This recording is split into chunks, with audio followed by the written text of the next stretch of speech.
This Choircast podcast is brought to you by Heretic 2 by Matthew J. DiStefano. Ready to challenge everything you thought you knew about faith? In Heretic 2, I dive into LGBTQ affirmation, rejecting divine violence, and embracing universalism in a bold post-Christian perspective. If you're done with outdated dogma and want a justice-oriented, inclusive view of spirituality, then this book is for you. Get Heretic 2 wherever books are sold and start rethinking faith today. This Choircast podcast is brought to you by High Minds. Join host Andy Colenso and Matthew J. DiStefano as they tackle culture, justice, spirituality, and all the big questions shaping our world. High Minds isn't about talking points or hot takes. It's about deep, insightful conversation that inspires and challenges. Tune in to explore new angles, question the status quo, and elevate your thinking.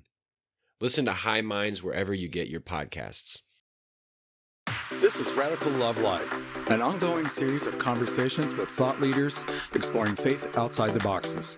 Hosted by Mark Dilcomb and Kelly Wilson. Hey, Mark. Hello, Kelly. How are you? I'm freaking awesome. Well, that is awesome to hear. I love your hat. Thank you. Is that new? It is a recent acquisition. I was at an event up in Hudson Valley in December, and I saw this hat, and it was like, it states it right there very clearly, queer. That's right. That's So, right. Yeah, That's right. yeah. Attracted That to would be good for people, so people will know. right. As if they didn't see me walking down the street. It's like, you look like you are a member of the gay tribe. Yes, Yeah. as a matter of fact.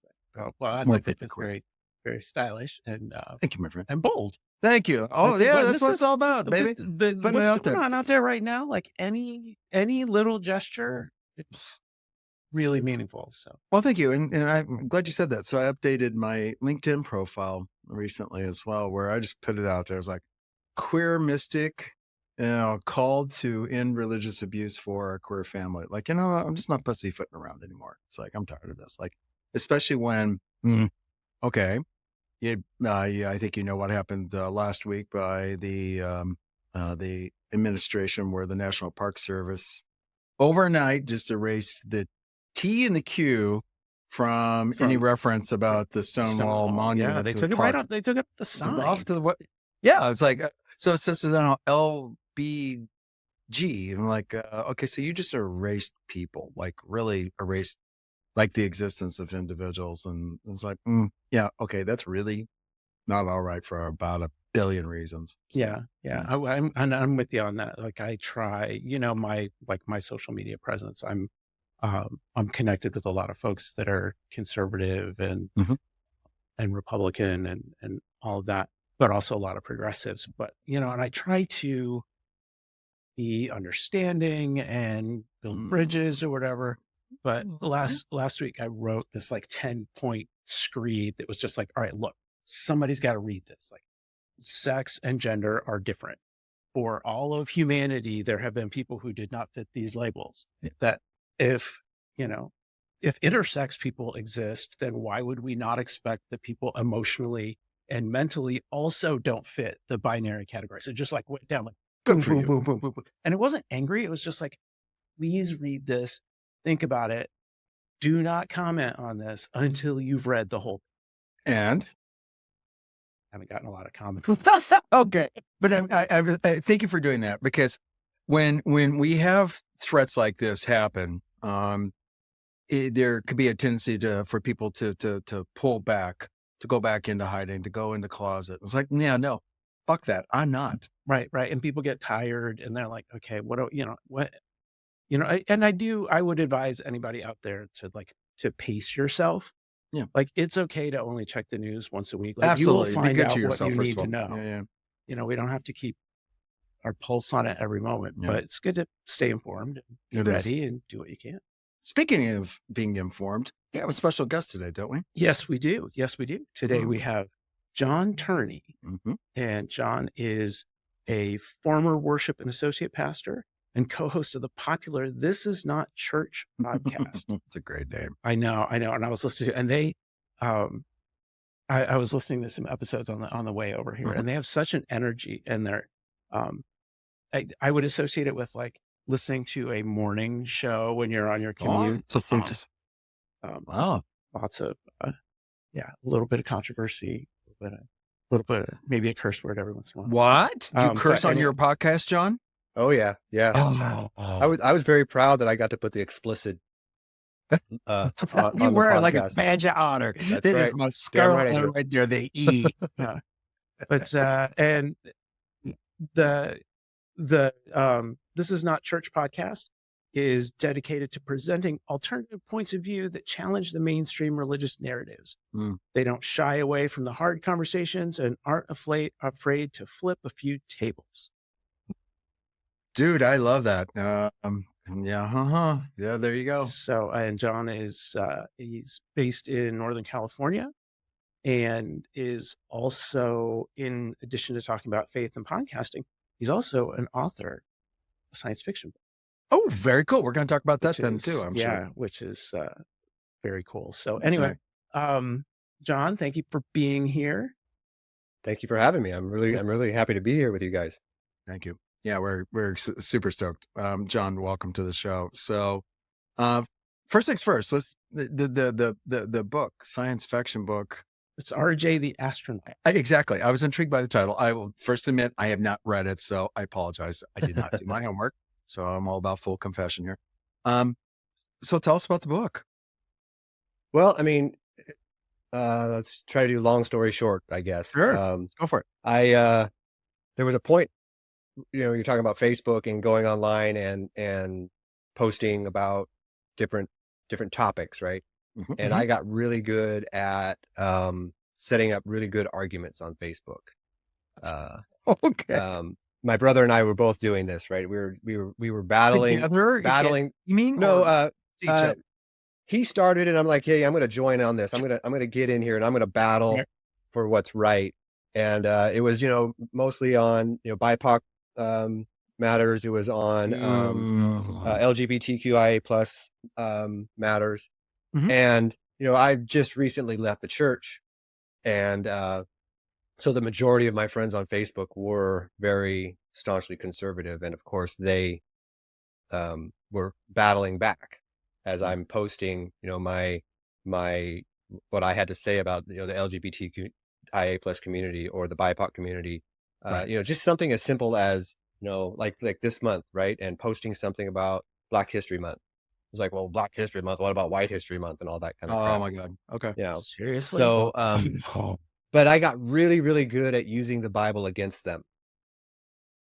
Because okay. if they're gonna cherry pick, I'm gonna cherry pick, and I can cherry pick what I need to cherry pick to back what I'm saying. Yeah. Yeah. And at some point, it became very not very fruitful anymore, and it was very hard to realize that I was just becoming another version of them, but battling and just getting into arguments for argument's sake. So I decided to give up the Bible for Lent, and I'd never done anything for Lent ever in my life. Oh wow! I was like, okay, let's do this. Let's give up the Bible. I won't open it. I won't use it. I won't read it. And then after did you Lent do this on your own or as part of a community doing this? I did it on my own. Okay. I just decided that. Now, it didn't mean that I didn't stop arguing, but if I couldn't argue from my own point of view, then I didn't argue. I didn't use the Bible in any of my arguments. And then at the end of Lent, I was just like, I don't think I need this anymore. It's like, I really don't think I need the Bible. So I started thinking about, I was like, well, what's next for me? So I was like, wouldn't it be interesting if I could have a character who was put in a position where he didn't have access to the Bible, but he ended up in a conversation with God? And I was like, how could I make this happen? Because anywhere on the planet, you have access to the Bible. I mean, it's just, the Bible is just everywhere. Much, yeah, I mean, it's everywhere. you walk into a hotel and you open exactly. the door, Go check in any Holiday Inn. You're going to find it in the nightstand right next to you. So I decided, warning label on it though. Yeah, really. So, but seriously, I love your concept, because you're absolutely right. The Holy Bible is ubiquitous. I mean, that's what missionaries do, is get that thing out there. Yeah. So, all right. So you were working on this book. This person. I actually started it as a blog. So I decided that the only way I could get this character without a Bible was to put him on a spaceship alone, and the spaceship had broken down. Oh wow! And so he's out in the space, heading to God knows where. the basis No of pun the book. intended I or see pun what you did intended? there. I see what you did there. And so he's alone in space on a broken down spaceship, and this conversation with God starts, or what he thinks is God. And so it's just him asking all the questions that I would ask, and God answering them. But again, not from the Bible. I don't open the Bible one time to answer questions throughout this book. It's my thought process of what I think God would say. Mm-hmm. And Okay, so when did you make this into a book? well, it published about a year ago. Okay, but so it this is took- recent. Yep. Yeah. And then it took me about a year of blogging. When I started the blog, I didn't know how long it was going to go. I thought this could go on forever. It's like, it's kind of like a Lost in Space, right? Multiple episodes. Mhm. And then as I was getting close to the year, I was like, no, I think I'm done. I'm done. I think I need to end this blog. And then I reached out to a publisher and asked if they would be interested in publishing the book, which was Quoir. Yep. And they were interested right away. So it was a match made in heaven. That is awesome. Wow. So is it a form of essays or is it constructed in a typical kind of book format with chapters? It has chapters. It's so the way I kept the chapters as the weekly blog. So each week had a blog. So I obviously there was some heavy editing done from the blog to the book. So there was a lot of stuff they wanted me to add, change. And then at the end of each chapter, I wrote a poem that connected to the chapter. So there's a chapter and a poem in each chapter. Okay, so I'm fully intrigued and is- engaged now. I will buy the book and I will read it. So. Yeah. Is the poem in your voice or in the astronaut's voice? Oh, great question. Oh, geez. I guess both. Uh-huh.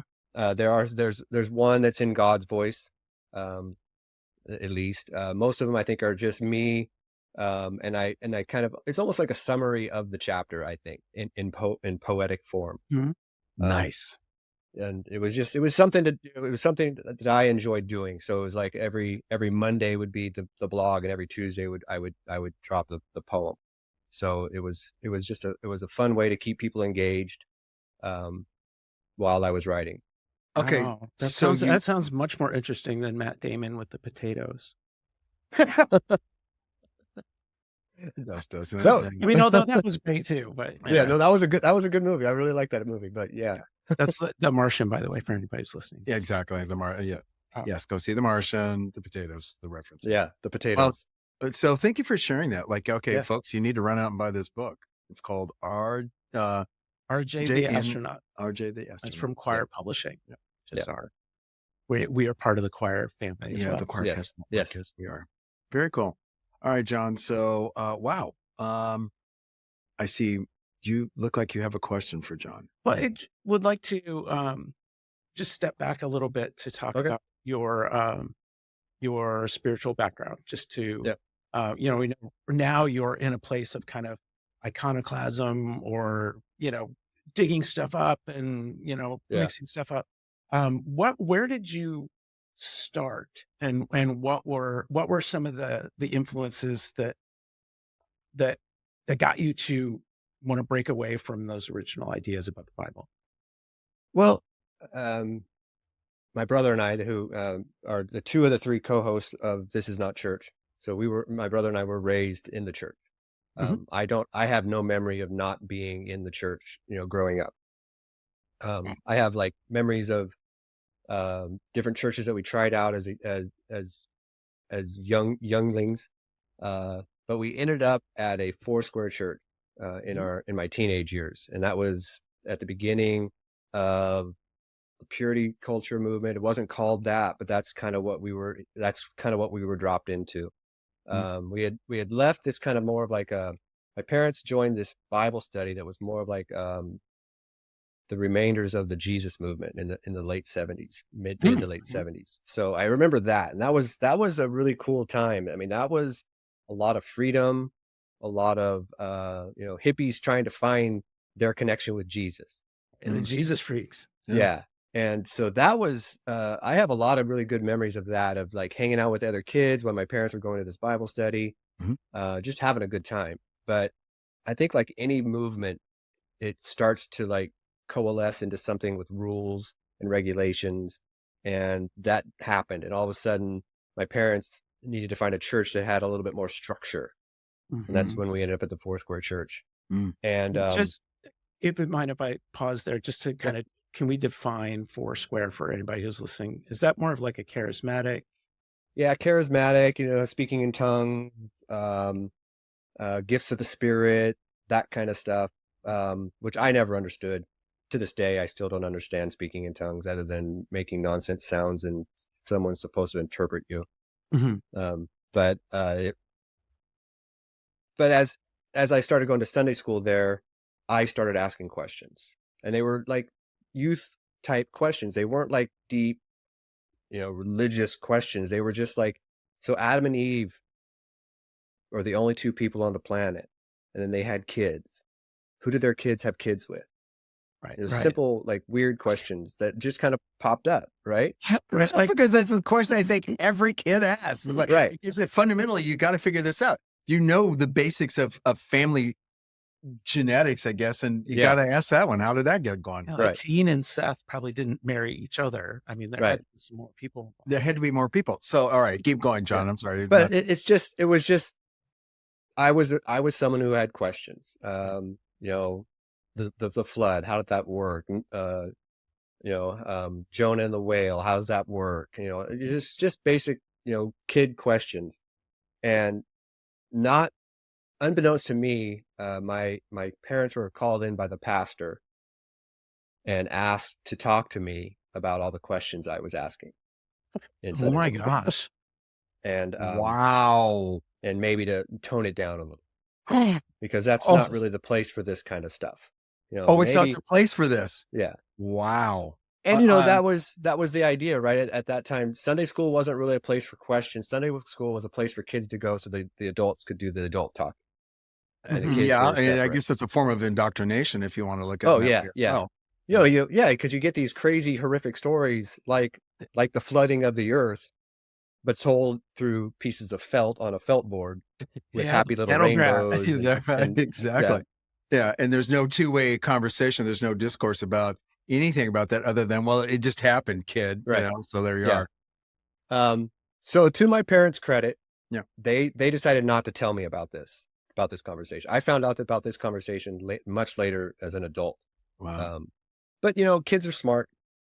I realized the questions weren't really okay where I was. So I just kind of quietly shut up and didn't keep asking the questions out loud, which was hard for me. But at the same time, I'm just trying to fit in at church.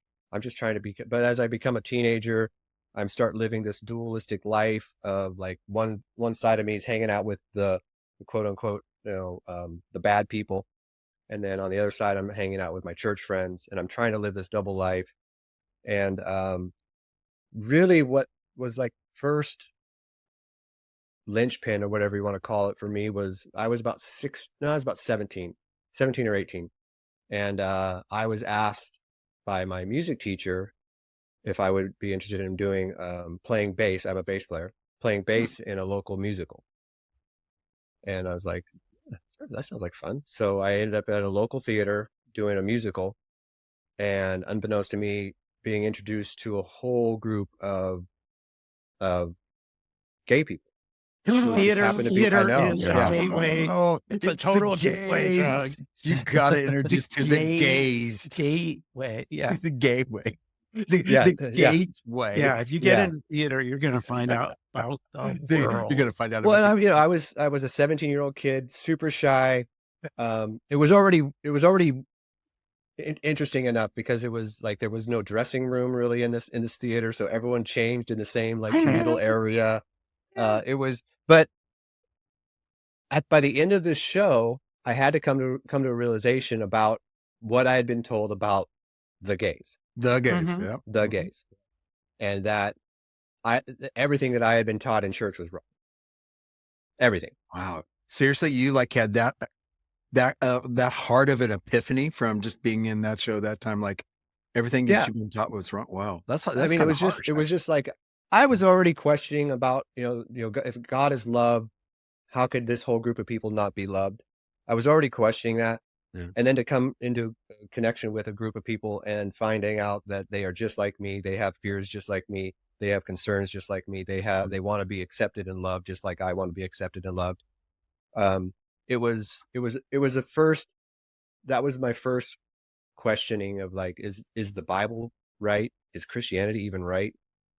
And so I You know, I go ahead. I was just going to say, so at around 19, I'd actually gone to a mission trip too. And my brother always makes fun of me because he went to Mexico, I went to Jamaica. So, but it was 2 weeks. It was 2 weeks up in the mountains of Jamaica. I wasn't sitting at Okay, you Montego weren't hanging out in Bay. Kingston or Ocho yeah. Rios, Yeah. hanging by the Yeah. falls. Yeah, I wasn't hanging out. I mean, it was a lot of time up in the mountains, but I really also came to a realization there that we were really messing them up. We weren't helping anything. Oh, I God. had this vision of it was a really weird. I thought it was me and God was talking to me, and it was this vision of the church leader who would wake us up every morning, and we'd have like this morning Bible study, and we were sitting in there, and I was kind of zoning out, and I had this vision of him being put on a cross, the leader, and I was like, and I went and I pulled my youth leader aside, and I said, "Hey, I had this vision. I think we're doing this wrong. I don't think we're here to change them overnight. I think we're here just to give them the name of Jesus, and then they can learn from that." And they're like, "No, you're wrong." Oh my God. But the fact that you had the vision to see it from that point of view, and then, of course, because I was thinking that's not going to fit the narrative of mission. So No.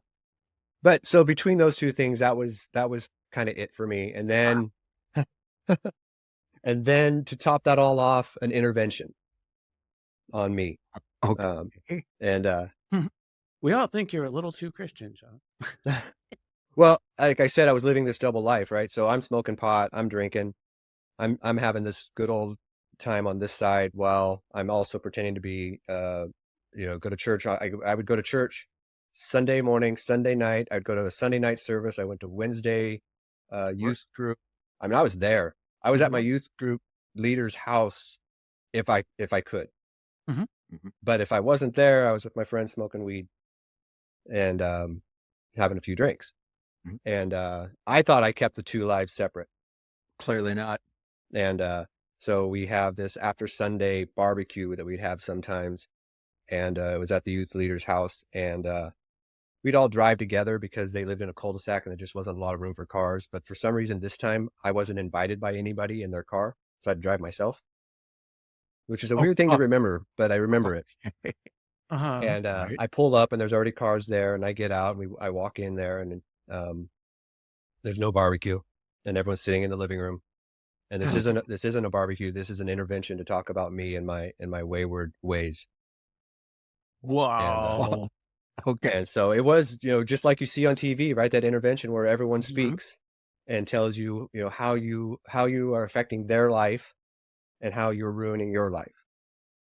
And okay. Something in me broke. I played their game. I broke down and cried.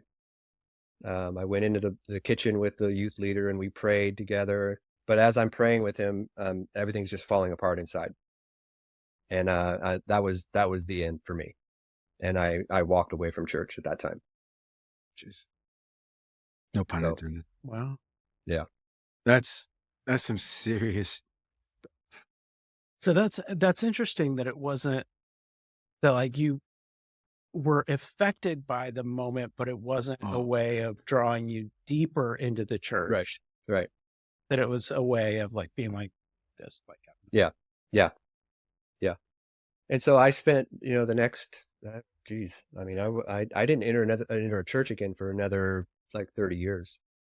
Wow. I mean, I lost friendships out of this, long time friendships out of it. I ended up marrying an atheist.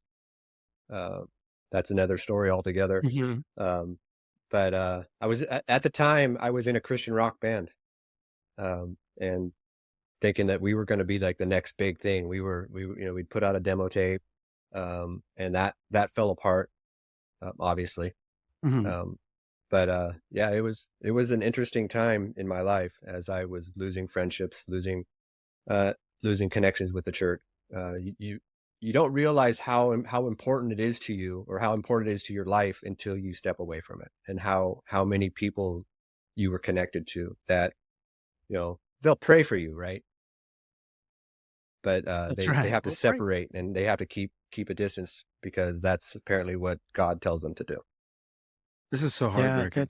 and that's you're totally right, because it's it's more, I think, than people think. If you're, like if your family is connected with the Absolutely. church and There's all of those part of your circles. community, Absolutely. I grew up in a small town in Indiana where Christianity was the majority Hmm.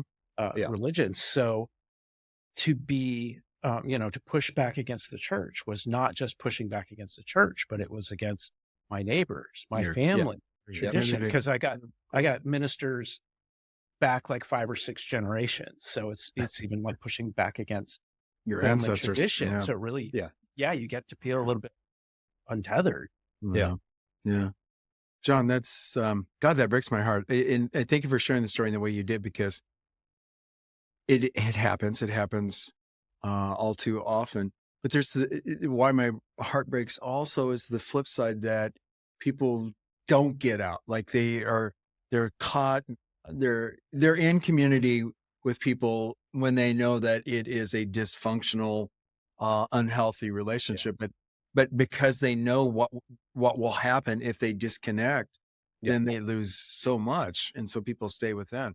And I think about members of my family who they fit that narrative. Like they are a part of a faith community that doesn't work for them, but yet they don't want to disconnect because there's other existential questions about, then like it's all going to fall apart. It just becomes a pile of sand to them, and everything, their entire being, their meaning, everything just gone.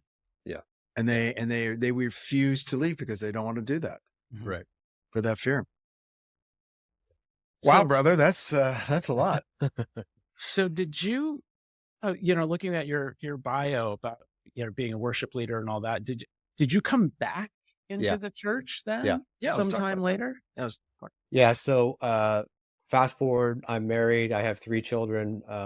Through a very freak accident, I end up breaking my leg pretty severely, which takes me off of work for like 6 months. And right as that's happening, my daughter's also getting ready to start high school. And we were already freaking out. I was like, how? Because we live up on this mountain out in the middle of nowhere. There's no bus service for our kids. I mean, my wife and I were already trying to figure out, how are we going to get our kids to school?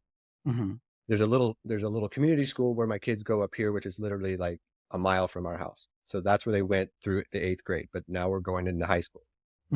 Well, I got to the point where I could drive. I couldn't walk very well, but I could drive. So I ended up driving my daughter to school every day. And then my doctor wanted me to kind of do some rehab by walking. So I would go to the local mall and I would walk around just to like exercise my leg. And then I'd meet my parents for breakfast. And I did this pretty much every day of school. So 5 days a week, I'd meet my parents for breakfast at a local diner. And my parents are very religious. And my dad, is very, very open about wanting me to read these books. He's like, hey, I'm not saying you got to get back into church, but how about you read a book by Oswald Chambers? Why don't you read a book by, and at some point I was like, Dad, I'm not interested in reading books that written by old white guys. I'm just not. Not doing it. Mostly English too. Yeah. But to appease my dad, I finally was like, you know what? I'll read a book by C.S. Lewis. I know who that is. Cool. I'd read the Narnia series, and that was, so I was like, fine, I know who he is. I'll read his book. So he hands me a book called Mere Christianity.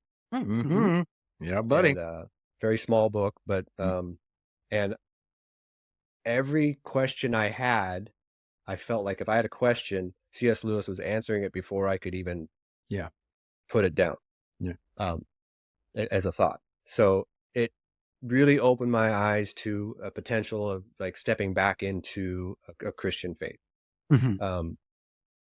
Spoiler alert, I'm not a huge Mere Christianity fan anymore. No, but it served a purpose at that particular time. Yes, right. Apologetics for me are not as important as they were when I first read it. Exactly. but it did answer a lot of questions that I had. And a lot of the questions that I asked when I was a kid were kind of, so I reach out to my brother, who's still a pastor at the time, or not a pastor, sorry, worship leader. And is And this the same brother that you co-host yes, the podcast yes, with? yeah. So I reach out to him and I'm like, you know what? I think I need to get back into a church. And he's like, yeah, not yet. He's like, the same toxic stuff that's there is still, that you had is still there.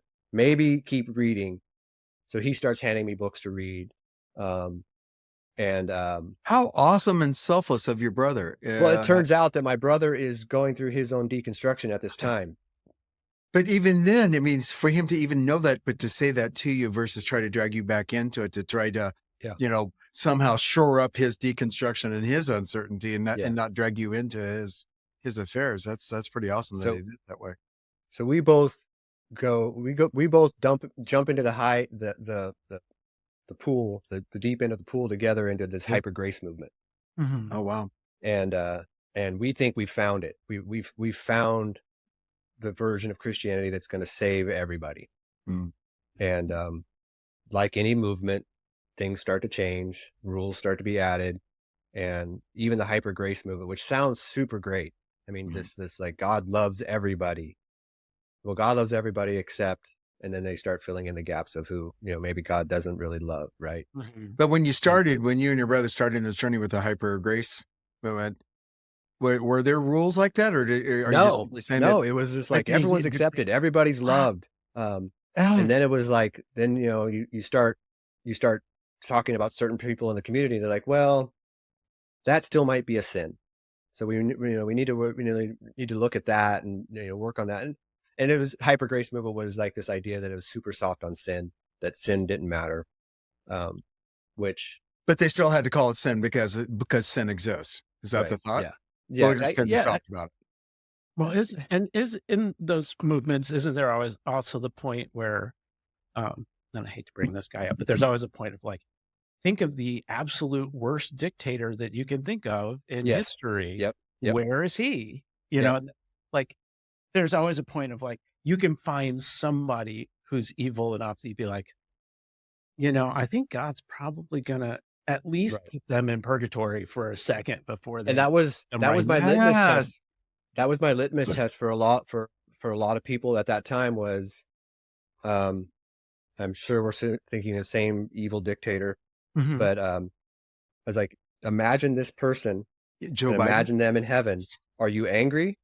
What's that? Sorry, John. Thanks, Obama. Well, I mean, for some people that would be the one, right? I mean, absolutely. In all fairness, but keep with your story. It's about you, not about me. The question would be, okay, so this person ends up in heaven. Are you angry or are you elated? And that's the question. That's the litmus test. And if you're angry, like this person shouldn't be here, then you don't get the whole radical love of God. You don't. Right. That like human sense of justice. It's like that experiment that they did with, I think it was monkeys, where they, one group of monkeys got more bananas than the other every day. And that the monkeys who had less bananas started getting angry and attacking the ones that got more bananas. Absolutely. But even on they interpreted that as even monkeys have a certain sense of justice and injustice of like that, that was unjust. Therefore the other monkey needs to be punished somehow. And you can extrapolate that to the human experience. Oh my God. Can you ever? I mean, injecting something. I just finished reading, Len Twist's book, The Soul of Money. It's been out now for about 20 years. If you guys have not read it, please read it. I recommend everybody read this freaking book because it really breaks down the toxic myths around money. But the point is, money is just a thing. It's not good. It's not evil. It's just a thing, but it's how it's used. This all to say, though, one of the three myths is that, there is scarcity. And it's like, no, because first of all, and I'll bring this back into where about, the field of conversation we're having here. The divine is all about abundance. There is no scarcity. And so all of this thing that's manufactured around that, like you said, where you start having to divide it up, and what's good or bad is like you're you're putting people in there because there's only so much grace that can be given out. Like Yeah. there's a limited amount. And so therefore somebody has to be like, you're not going to get your fair share of bananas because you're in the central side of things. Right. Yeah. And this isn't to justify what these people do at all. But if we're going to believe that God is an unending source of love, then we gotta agree that at some point all are accepted. Yeah, right. Full stop. Why do we need to keep debating it? And so I'm guessing this is where you are now in this space where you see abundant love and yeah. I mean, so I did step back into a church finally, and ended up on a worship team. Then I moved from that church to another church. I was asked to lead worship at another church, and I basically I said, actually you can see where is it, right there? That's my license to preach right there. Oh wow. Okay. So I still have a license. That should be the licensed minister, like license to preach. Yeah. I like that. But I was asked to lead worship at another church, which was actually a Southern Baptist church. Wow. Huh? Yeah. Huh? Yeah, exactly. And in affiliation with the SBC? Yes. Okay. Yes. All right. So, Enlighten us. Keep going. To be fair to the pastor, I would say it's SBC light. There wasn't a lot of it didn't feel like you were in a Southern Baptist. It really didn't. But did they hold to the tenets because of complementarianism and the queer issue and stuff like that? Yes. Did they hold those tenets? Yes. Okay. Yes. Right. And I thought I could change this church from inside. That's literally why you're I gonna Martin accepted Luther it. Yeah. Okay. So I accepted the position with the caveat that I could preach. I wanted to preach. And so I was preaching about once a month. And at this time my brother was preaching about once a month at his church. And we were both, would our sermons would be online. So I'd watch his, he'd watch mine, and I'd say, I saw what you did there. I saw you walked up to that line. And that's kind of where we were at. We were both walking up to the line, but we couldn't take a step over. Sure. We could only go so far. Absolutely. So I couldn't talk about, being inclusive. I couldn't talk about Black Lives Matter. These type of topics that were happening as I'm preaching. So I'm talking mainly about the ever-loving, ever-ending love of God, and trying to become inclusive without using those words. And I was to preach the coming Sunday of one of the Sundays. I can't remember now exactly when it was, but I couldn't write a sermon. I just couldn't write it. I'm stressing about it. I can't come up with anything. Just nothing's coming to me. I'm just stressed. It's 2 days before I'm supposed to preach, and I have no idea. So I called the pastor up, and I was like, we need to meet. And so we met, and I basically said, I can't continue to do this. You and I have so many different views. And at this time he's talking about retiring, me maybe taking over. Were they thinking about you taking over? Yeah. And I told him, I was like, if I take over, everyone's going to leave your church. Everybody. Because I will start preaching the way I want to preach. And, it's not going to go well. So, we talk about, I'm fully affirming.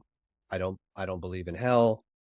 And I was like, I am not your guy. I need to step aside before this goes too far. And it's not fair to you. It's not fair to me. So that's where I stepped out again. I stepped out of church again with the idea that I might open my own at the time. I thought I would. But as those days turned into weeks, turned into months, I'm like, no, I just can't do this anymore. I just can't. I mean, the idea of church for me was kind of over. And that again turned into what we talked about prior, about turning into starting to argue with people on Facebook, which turned into the blog. And then that turned into the podcast. So, okay. So, just for our listeners, a little context. So when did this happen that you left this church and started This Is Not Church? Well, I'd say about 5 years ago was when I left the church. Maybe a little bit longer than that, 5 or 6 years ago. Okay. Then I spent a year writing the blog. And at the end of the blog, I was like, I just don't. And at that time, I was listening to a lot of podcasts. Heretic Happy Hour was like my gateway into all things deconstruction. The Bible for Normal People was another one that I listened to a lot. Pete Enns. Pete Enns is, which we've had on the podcast. Sure. He's a great guy. Yeah, he's a great guy for a heretic. Yes. Yeah. I say that jokingly, Pete. I joke. So at the end of the blog, I thought I would start another blog called "This Is Not Church," and it was all going to be satire, and it was going to be. And so I did a few of them just as like a little test on Facebook, and I wrote like a satirical post about, say women preaching. And at the end would be a tagline that says, "This is not church." And it was all written in satire, which didn't come over very well. And I had a lot of my friends who were on the progressive side reaching out to me and was like, "Really? You don't think women should preach? I mean, I thought you were more inclusive than that." I'm like, it's a satire. I was joking. And I was like, okay, this isn't coming across the way I wanted it to. So, sometimes you have to be a little bit more blunt with your satire. It's hard to communicate tone on exactly. Facebook and others anyway. It is. So I reached out to my brother and I was like, "Hey, you know what? I've been thinking about this idea of doing a podcast. What do you think?" And he's like, "Oh, I don't know. Whatever you think we should do." And so I kind of pushed him into it. And he admits that pretty freely that it wasn't really, he was like, "Yeah, whatever." You're responsible for his downfall? Is that what I heard? Pretty much, yeah. And the reason I wanted to do the podcast with my brother is my brother he had just left his church and started his own church. Oh, okay. There we go. Got it. Okay. And I was like, wouldn't it be interesting to talk about deconstruction and that type of stuff from one guy who's completely out of the church and one who's just started his church, which is fully affirming, inclusive, and in the middle of Texas, by the way. So your brother doesn't live in Northern California with you? No, he lives in San Angelo, Texas. San Angelo, Texas. Okay, man, you're talking about the Bible Belt. That is the freaking Bible Belt. I know where San Angelo is. So we thought it'd be interesting. Really good food there in San Angelo. I will say that. They do. Yes, I've been there quite a few times, and you're not wrong. Yep. So that was the start of the podcast, and my brother had a lot of online connections with people, and so we just started, putting email blasts out on asking for people to be guests on the podcast, thinking that, hey, if we can get like 20% of them to say yes, we'll be good. And we got like 99% yeses. So all of a sudden we're hitting the ground running. Wow. Yeah, and you guys have a great list of guests and cool people that you talk to. Yeah. It's been an amazing 4 years. Good for you. And I'm so happy for you because, when having this conversation with you, it feels, what's that word? Uplifting. There's an old cliche like the higher tide raises all boats, but it's podcasts like ours doing what we do, serving out. It reminds me of a question that Kelly and I were asked last February when we were on a panel discussing podcasts like ours. And the question was, well, do you consider yourself to be like a faith community? I'm like, I've never even thought about that question. I was like, that's kind of slapped me across the face. And then I realized, well, yeah, could we be a community of faith? Absolutely. Do people come here for something? Absolutely they do. I just had never had the awareness to even consider that. And what you're doing with This Is Not Church is exactly that. You're building a community of faith. And I think of people like Tim Whitaker with the New Evangelicals. Oh my God, look what he's done. Like he has this huge following of people who call out to desire something that they weren't be given, that they could not get somewhere else. I mean, and it's like, okay. And is this the divine moving in all of this? Absolutely it is. Yes. Right. This is, amen, brother. This is the shit this is what happens when you unchain the divine. And I use the word divine because I'm not a fan of the word God for a lot of reasons. So whatever word works for you, but this is one that gets unshackled and you don't put rules around it. and you let it be what it is, right? Yeah. Now, how can you stop that? This is what you're doing. So, God, yeah, and it's been amazing. I mean, like I said, we've had some amazing guests on. It started out as a deconstruction, talking about deconstruction, and we slowly morphed into something else. And we realized when we first started, like I'd say, like the first 5 guests or so that we had were just middle-aged white guys. We're like, okay, Yeah, we've had a few of those too. Yeah, we've had a few of those too. Being 2 middle-aged white guys ourselves, so at least I'll put myself in that category. Kelly, you're younger than me, so. But white hair gives me away. What? I don't know what you're talking I thought about. you dyed that. No. Yeah, I dyed this one. Yeah, this actually is solid black, but I'm trying to look more wise. Well, it's all about the wisdom, right? It gives you cred. Yeah. Platinum blonde look.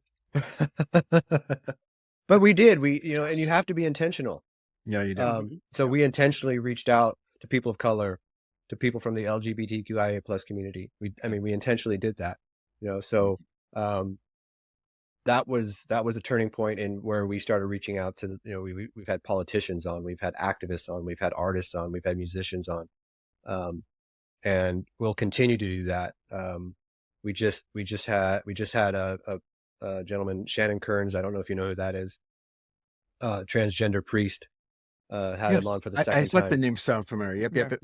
Yep. So he just wrote a book about masculinity. Yes.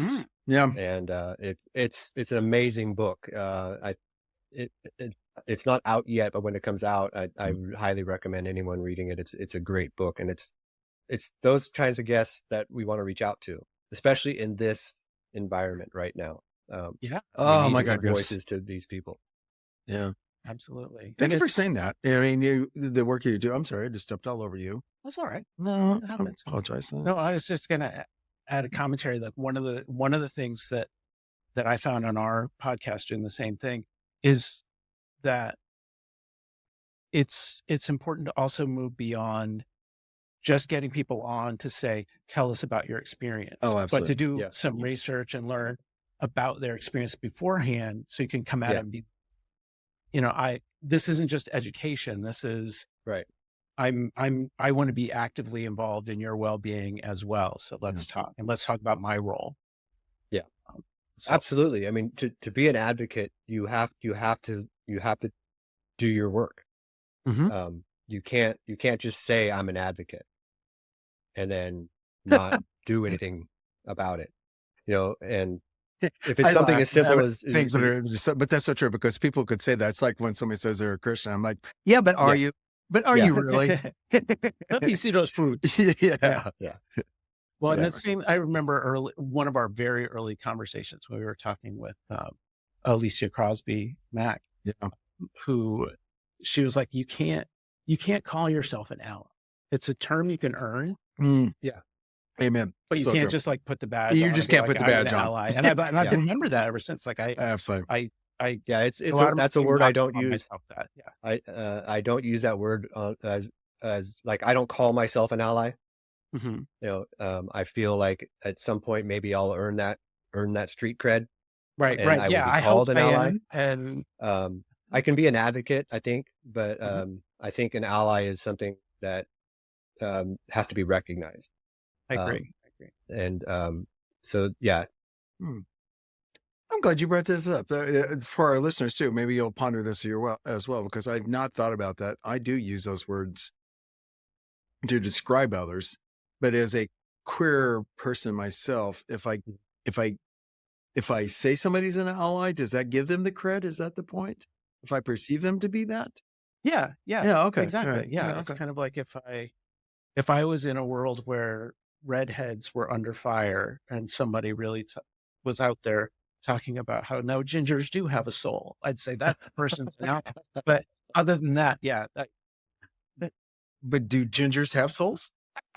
I don't know. I've never the X-rays haven't showed it. Yeah, right. Okay, gotcha. Now, thank you for clarifying that, because I was like, oh God, okay, you're right. And I forgot that Alicia had said that, but that is so true. Like these labels, I didn't want to. Well, it's our need. It's not a want. It's a need to identify, to attach to something. And words like that matter. They do. Just Yeah. like when people say they're a Christian, I'm like, yeah, but are you a Christian? Because Yeah. you sure don't act like one. At least Mhm. my definition. Now, granted, it's my definition, but then it's like yours, John, what you say. I had my epiphany a long time ago with this, is that God is love, full Yeah. stop. Like, okay, can we talk about something else now, how we're going to Yeah. make the world better together? Can we? Yeah. I mean, I think that's where I'm at. I mean, it's like, okay, so the divine or God or whatever you want to call Whatever you want to call it. is love. Yep. Now, can we get to the point of saving the planet? Thank you. Helping the disadvantaged, feeding the hungry. Thank you. We still have 20-some thousand people a day in this world die of starvation. Yeah. Like, how is that possible? How is that possible in our world of 7 billion people? We still have tens of thousands of people die a day from starvation. Yeah. How is that fucking happening? So Yeah, it's this idea of heaven on earth now, right? I no longer care about where I'm going after I die. I don't. So what? Okay. That I'm there with you. I don't care what happens to me after that. I'm living for now, right? Yeah. This is heaven on earth. What got you there to say that? I think just having enough empathy to look at the world around me and see that it's a dumpster fire, and people like us need to stand up and do something about it. Well, amen to that. Maybe it is that, where we each have that own realization. We can't worry about the afterlife. We have to worry about now. Yeah. I mean, it was something as simple as like, there's a very large homeless community around me, and I can't fix that myself, but I can treat them as human beings. I can stop treating them as the pariah that the world views them as. So I could, something as simple as learning their name. I work at a warehouse, environment, a warehouse store. And we have a few homeless that, come through our parking lot, and, taking the time to learn their names. And I still have to have have hard conversation with them that maybe they have to move along, but I can call them by their name. I can at least get to know them. And then, and just treat them as human beings. What a concept. I love you for saying that. Maybe I'm emotional today, but you're just bringing a whole bunch of things that are really kind of digging deep into me as well. Thanks for listening to this episode of Radical Love Live, hosted by Mark Dilcom and Kelly Wilson. Recorded at the Bravery Studios in Garfield, New Jersey. All rights reserved. Find our episodes on Spotify, Apple, and YouTube. And check us out at radicallovelive.com, along with our personal websites at markdilcom.com and kellywilson.com. This is Radical Love Live, where we explore faith outside the boxes. If you've ever deconstructed your faith, you know it's not easy. But just imagine if you could have people to guide you through your process. People like Jim Palmer, Kristen Dumais, Jennifer Knapp, Brad Jerzak, Brian Zand, Paul Young, and more. Well, if you head over to www.quoiracademy.com and register for Square 2 using the promo code RAD, you'll get 10% off the regular registration cost of this awesome course and community just for being a fan of our show. Embark on a journey to the heart of an isolated and restrictive island where secrets simmer beneath the surface. In Brandon Andrus's What Can't Be Hidden, follow Thura as she uncovers the dark truths of Patrida, navigating through betrayal and redemption. This tale of courage, love, and the quest for freedom will captivate you from the very first page. Get What Can't Be Hidden available now from Quoir Publishing. This Quoircast podcast is brought to you by my book, Unless a Seed Falls to the Ground, Welcoming the Death of the Whiteness Gospel. I wrote this story as a plea for white Christian America to enter into a season of hospice spirituality, to recover from the cancerous lie that we can start over, be in charge, and recover some original purity of Christianity. One friend calls it a love story to the church, the United States, and the entire human family. It's available now on Amazon. Are you ready to embrace a deeper, more intentional way of living? Introducing Deep Calls to Deep, Meditations for Your Spiritual Journey, Volume 1 by Brandon Andrus. Deep Calls to Deep offers a 1.5 years of weekly meditations to inspire spiritual growth and guide you toward a more meaningful, embodied life. Order your copy today wherever books are sold and begin your journey into greater connection and purpose. Deep Calls to Deep. Let your soul awaken.